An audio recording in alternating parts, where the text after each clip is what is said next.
स्वागत है मेरे प्यारे मित्रों। तो फिर अभी हम फैन और वाई की कहानी को आगे बढ़ाते हैं। और जैसा कि हमने देखा था, फैन के पोस्ट में बहुत सारा रिप्लाईज आने लगता है, जहां कोई एक फैन को रिप्लाई करके कहता है कि देखो तुम ज्यादा मत सोचो, असल में तुम्हारा भाई तुम्हें पसंद करता है। तब फैन को फिर से एक और रिप्लाई आता है, जहां कोई फैन से कहता है कि देखो मिस्टर, मुझे लगता है कि तुम्हारा भाई तुम्हें सिर्फ पसंद ही नहीं तुमसे प्यार करता है। तब और एक रिप्लाई आता है, जहां कोई फैन से कहता है कि मुझे लगता है कि तुम्हारा भाई तुमसे वैसा वाला प्यार करता है, समझ रहे हो ना, तो तुम्हें थोड़ा सावधान रहना चाहिए। और आखिर में फैन को एक उल्फ नाम के आईडी से रिप्लाई आता है, जो फैन से कहता है कि हेलो मिस्टर, मुझे लगता है कि तुम्हें इन सारे लोगों के बातों को सुनना नहीं चाहिए, क्योंकि ये सारे लोग तो तुम्हारे पोस्ट को देखकर यहाँ मजे करने के लिए आए हैं और आपस में लड़ाई करने के लिए आए हैं, क्योंकि इन सारे लोगों को दूसरा कोई काम तो है नहीं। और वैसे तुम्हारा भाई तुम्हें पसंद करता है या फिर तुमसे प्यार करता है, ये तो सिर्फ तुम्हारा भाई ही तुमको बता सकता है। वैसे तुम्हारा भाई कितना साल का है और तुम कितने साल के हो? और मिस्टर, क्या तुम्हारा कोई बच्चा है? क्या तुम्हारा शादी हो चुका है? और दूसरी तरफ हमें दिखाया जाता है कि उल्फ आईडी और किसी का नहीं, वही क्यूट से लड़के का है, जो अपने कंप्यूटर में बैठकर फैन के पोस्ट में रिप्लाई कर रहा होता है। और हमें बताया जाता है कि ये क्यूट सा लड़का असल में वाई का एब्रॉड का कॉलेज का फ्रेंड और वाई का रूममेट और साथ में वाई का एक लौता दोस्त है। और इस क्यूट से लड़के का नाम बीन है, और अब से हम इस क्यूट से लड़के को इसके नाम बीन कह के ही पुकारेंगे, ठीक है? खैर, दूसरी तरफ फैन उल्फ के आईडी को रिप्लाई करता हुआ कहता है कि मैं और मेरे भाई के बीच कोई खून का रिश्ता नहीं है, फिर भी मैं उसे अपना सगा भाई से भी ज्यादा मानता हूँ। और मेरा भाई मुझसे बहुत छोटा है, वो बस 19-20 साल का कम उम्र का लड़का है। बीन फैन का रिप्लाई पढ़ के मुस्कुराते हुए मन ही मन सोचने लगता है कि वाह, वाई का भैया तो बहुत स्मार्ट है, वो बस इतना बता रहे हैं जितना उन्हें बताना चाहिए। पर उन्होंने इस बात का रिप्लाई तो दिया ही नहीं कि क्या उनका कोई बच्चा है या फिर वो शादीशुदा है भी कि नहीं। बीन तब अपना उल्फ नाम का आईडी से फैन को फिर से रिप्लाई करता हुआ कहता है कि मिस्टर, इसका मतलब आपका छोटा भाई आपके लिए किसी बच्चे की तरह होगा नहीं? तो आपको तो पता होना चाहिए कि लड़के जब किसी को छूते हैं, उन्हें किस करते हैं, हक करते हैं, ये उनका अफेक्शन शो करने का तरीका होता है। पर ये वो लोगों के सामने नहीं करते हैं, पर जब भी करते हैं इसका मतलब ये नहीं कि लड़के सिर्फ अफेक्शन शो अपने लवर को ही करते हैं। हो सकता है कि ये करके वो ये बताने की कोशिश कर रहे हो कि आप उनके बहुत ही अच्छे करीबी दोस्त हो, या फिर ये बताने की कोशिश कर रहे हो कि आप उनके कोई प्यारे भैया हो। उल्फ का ये रिप्लाई पढ़ के फैन को थोड़ा सुकून मिलता है। फैन मन ही मन सोचने लगता है कि मैं तो कुछ ज्यादा ही सोच रहा था, लगता है कि वाई सिर्फ मुझे अपना प्यारा भैया ही मानता है। उल्फ तब फैन को फिर से रिप्लाई करता हुआ कहता है कि मिस्टर, मैं आपको एक और बात बता दूं कि आपको आपके छोटे भाई के ऊपर शक नहीं करना चाहिए। हो सकता है कि आपके छोटे भाई के अंदर थोड़ा बहुत बचपना हो, इसलिए वो आपके साथ ये सब करता है, पर आपका भाई आपको ऐसे भाई ही पसंद करता है, समझ रहे हो ना? फैन को तब दूसरे आईडी से भी रिप्लाई आने लगते हैं, जहां कोई फैन से कहता है कि ना मिस्टर, आप खुद से झूठ क्यों कह रहे हो? आप खुद से ही सवाल क्यों नहीं पूछते हो कि क्या आपका भाई सच में आपको ऐसे भैया पसंद करता है या फिर उसके पीछे उसका कोई अलग इरादा तो नहीं है? तब दूसरा आईडी से रिप्लाई आता है कि मिस्टर, मुझे लगता है कि आपके भाई को कोई मानसिक बीमारी है, उसे ले जाकर किसी अच्छे डॉक्टर को दिखाओ।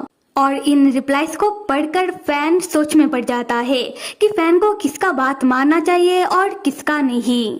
तब फैन को इसी तरीके का और रिप्लाईज आने लगता है, जहां सबको यही लग रहा होता है कि वाई का इरादा फैन को लेकर सही नहीं है। मतलब वाई फैन को उस तरीके से प्यार करता है, ना कि कोई भाईचारे का प्यार।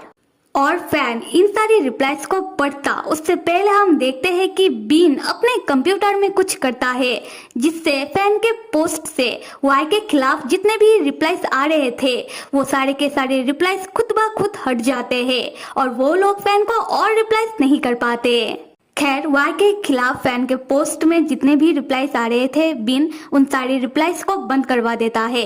उसके बाद बीन खुद अपना उल्फ वाला आईडी से फैन को रिप्लाई करता है। बीन मतलब उल्फ फैन से कहता है कि मिस्टर, आपको इन सारे लोगों की बातें सुनने की कोई जरूरत नहीं है और ना ही आपको घबराने की कोई जरूरत है।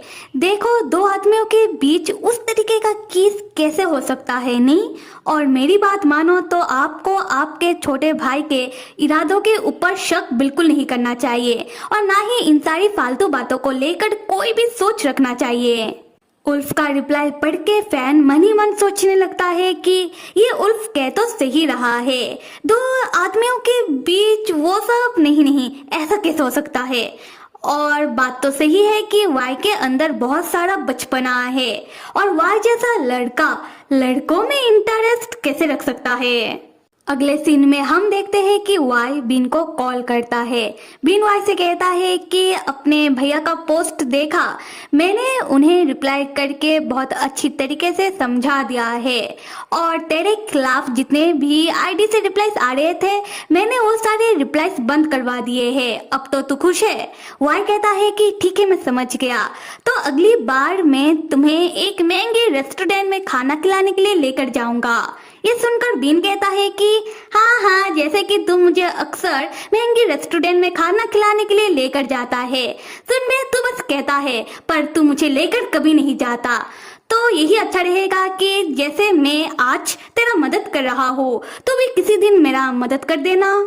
उसके बाद बीन वाई से पूछता है कि सुन बे, ये तो बता कि तेरा जो ये भैया है ये वही भैया है ना, जब हम अब्रॉड में कॉलेज में एक साथ पढ़ा करते थे तब तो इन भैया के बारे में बहुत बातें करता था और अभी भी मुझे याद है कि जब हम रूममेट थे तब तो रातों में सपनों में अक्सर फैन भैया कह के रोता रहता था।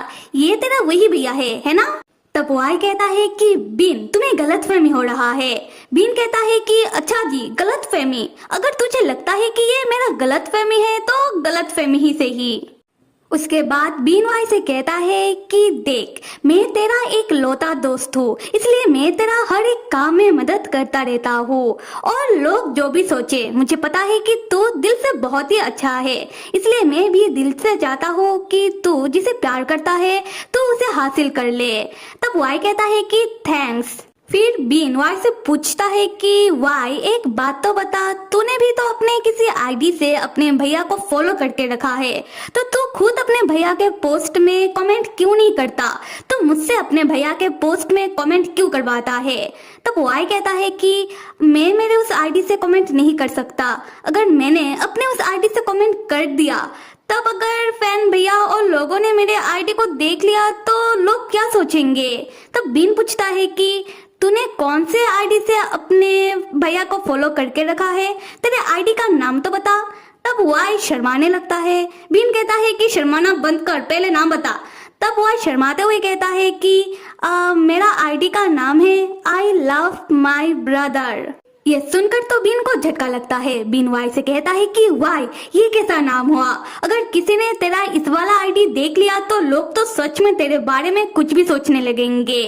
खैर, तो एक बात तो बता, तेरे को सोशल मीडिया चलाना भी आता है? खैर जाने दे, तेरे से बात करके तो मेरा सर दुख रहा है। ये कहने के बाद बीन फोन को रख देता है और यहाँ से होता है सीन शिफ्ट और दिखाया जा रहा है दोपहर का सीन, जहाँ हम देखते हैं कि वाई के घर के सामने एक बड़ी सी कार आकर रुकती है और उस कार से बाहर निकलती है वाई की फिल्म की हीरोइन, जो वाई के घर को देखकर बहुत ही खुश हो रही थी। हीरोइन मन ही मन सोच रही थी कि वाओ, आखिरकार मैं टीचर फैन के घर आ गई, चलो टीचर फैन के घर के अंदर जाया जाए। उसके बाद हीरोइन आकर वाई के घर को फैन का घर समझकर दरवाजा खटखटाने लगती है। दूसरी तरफ हम प्यारे से नान को देखते हैं, जो दौड़ता हुआ अपना डैड और सुंदर भैया के पास आता है और हम देखते हैं कि उस समय फैन वाई को सही से टाई पहना रहा होता है।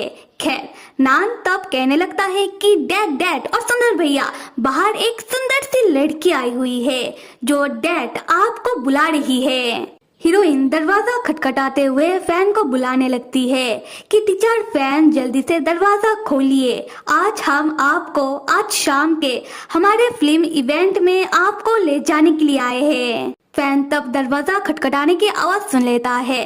फैन तब जाने लगता है दरवाजा खोलने के लिए, वाई से ये कहते हुए कि लगता है कि फिल्म वाले हमें आज शाम के फिल्म इवेंट में ले जाने के लिए आ चुके हैं, तो वाई तुम एक काम करो कि तुम अपना टाई खुद ही सही से पहन लो और मैं जाकर दरवाजा खोलता हूँ। तब हम वाई को देखते हैं जिसको बहुत ही गुस्सा आता है और वाई मन ही मन सोचने लगता है कि ये लोग इतने जल्दी क्यों आ गए। उसके बाद वाई नान को अपने पास बुलाता है और नान से कहने लगता है कि नान, क्या तुम अपने सुंदर भैया का एक छोटा सा काम करोगे। नान तो है ही छोटा बच्चा, वो बिना सोचे समझे हाँ कह देता है। वाई कहता है कि तो फिर ठीक है नान, सुनो, नीचे जो भी आई हुई है मैं तुम्हें उनके सामने लेकर जाऊंगा। तुम्हें बस उनके सामने अपने डैड को जोर जोर से डैड कह के पुकारना है। क्या तुम कर पाओगे। नान अपना सर हाँ में हिलाता है। अगले सीन में हम देखते हैं कि फैन हीरोइन को पीने के लिए एक ग्लास पानी दे रहा होता है और हीरोइन से कह रहा होता है कि अरे वाह, हमारी फिल्म की हीरोइन खुद हमें पिकअप करने के लिए आई हुई है। सच में मुझे बहुत ही अच्छा लग रहा है। तुम एक काम करो कि तुम थोड़ी देर बैठकर पानी पियो और हम बस तैयार हो ही चुके हैं। ये हम सुनकर हीरोइन चौंक जाती है। हीरोइन फैन से पूछती है कि टीचर फैन, हम क्या आपके साथ कोई और भी है। फैन आगे कुछ बताता उससे पहले ही वाई नान को अपने गोदी में लेकर सीढ़ियों से उतरता है और जैसा कि वाई ने नान को सिखाया है, नान बिल्कुल वैसा ही करता है। नान हीरोइन के सामने अपने डैड को जोर जोर से डैड डैड कह के पुकारने लगता है और एक छोटे बच्चे को फैन को डैड बुलाता हुआ सुनकर हीरोइन और ज्यादा चौंक जाती है। हीरोइन नान की ओर देखकर मन ही मन सोचने लगती है कि क्या टीचर फैन एक बच्चे के बाप है। उसके बाद हीरोइन की नजर वाई की ओर पड़ती है। हीरोइन देखती है कि वाई नान को अपने गोदी में लेकर फैन के पास आता है और नान को फैन के गोदी में देता है और वाई को देखकर हीरोइन को तो कुछ समझ ही नहीं आ रहा था कि चल क्या रहा है। हीरोइन तब मन ही मन सोचने लगती है कि हो सकता है कि टीचर फैन एक बच्चे के बाप हो, पर यह समझ नहीं आ रहा कि ये नच्चरा वाई टीचर फैन के घर में कट क्या रहा है। तो फिर मेरे प्यारे मित्रों, बताओ कि क्या लगता है कि कहानी में आगे क्या होने वाला है। और कहानी को आगे देखने के लिए till then stay with me and see you.